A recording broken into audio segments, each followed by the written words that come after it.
Hey guys, welcome. In this video I'm gonna be talking about calcemia, hyper and hypocalcemia, and how it would change the ECG. It's gonna be a very short one, so let's get to it. Calcemia. Okay, starting with, I don't know, let's take hypercalcemia.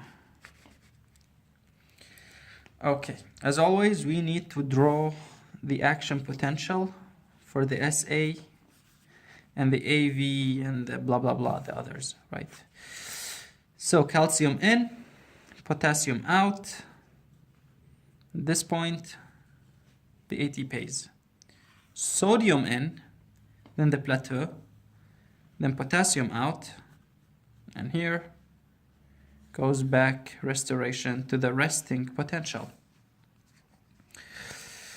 Okay, so what happens when you have a lot of calcium? Okay, this is the SA node. So the calcium flows in when the channels open.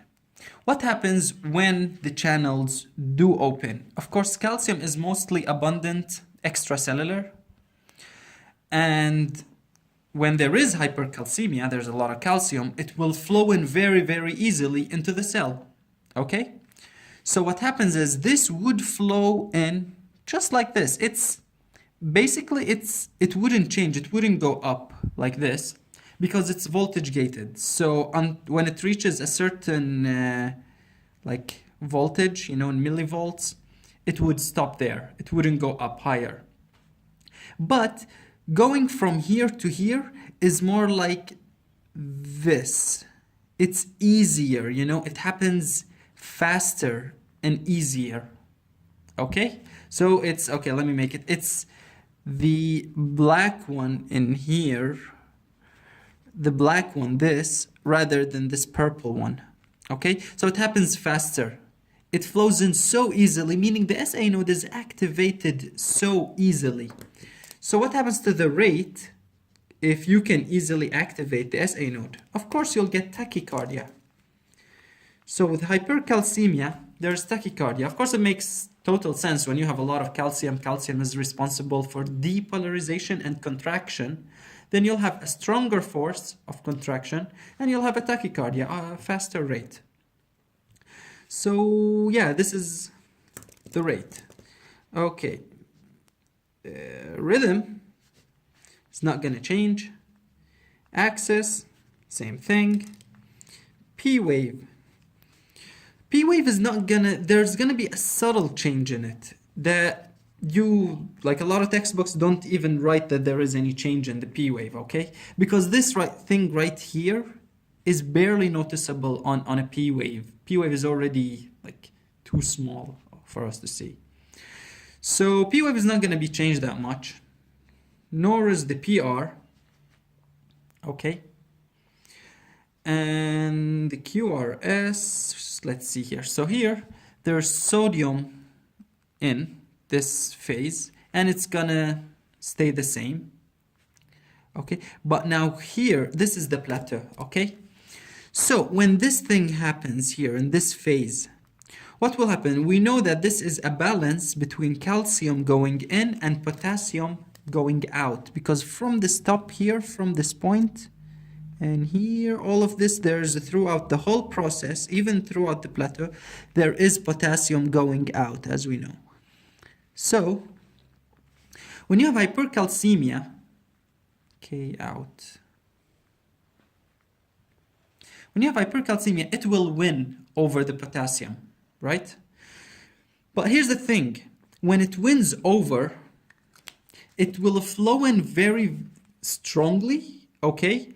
But not more, because this is also voltage gated. So it will happen very short like this, and that's it. And then from this new point, the potassium will flow out. You see it right there?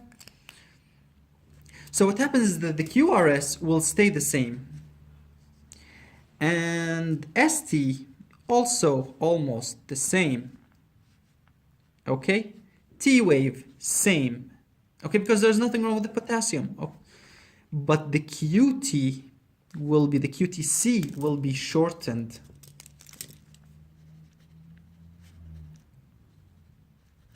Okay, so whenever you see an ECG only with tachycardia and shortened QT time, then you have to think about calcium. You have to think about calcemia. If you see other problems here, then these probably would be for another problem. You would have to look for something else, okay, other than the calcemia.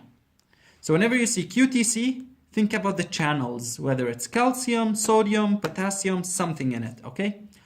But in our ECG, those are the only things that you're gonna see.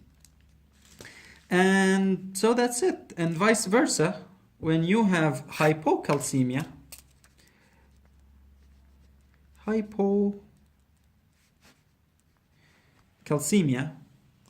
the only things that you're gonna see, so with hypocalcemia, you're just gonna see that the rate is what? There's a bradycardia. And why is that?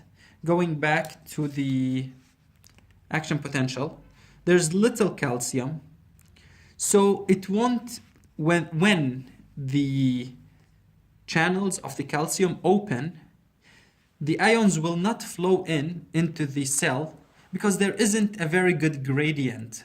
Remember, calcium is mostly extracellular, so when it wants to flow in, there won't be, it will find normal potassium inside, that it won't be able to overcome that gradient, so it will barely be activated here, okay?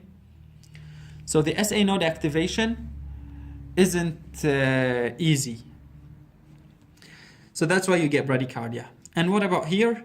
It will stay open for a really long time because the channels will not close, the calcium channels wouldn't close until you reach the needed voltage. And if you have hypocalcemia, you'll take a long time to reach that needed or required voltage. So everything is gonna be normal, except the QTC will be what? Prolonged. Okay? And that's it. This is very, very short. This is just about the calcemia. Why do you see what you see? Okay? So, good luck. Study well, as always. If you have any questions, let me know. Bye.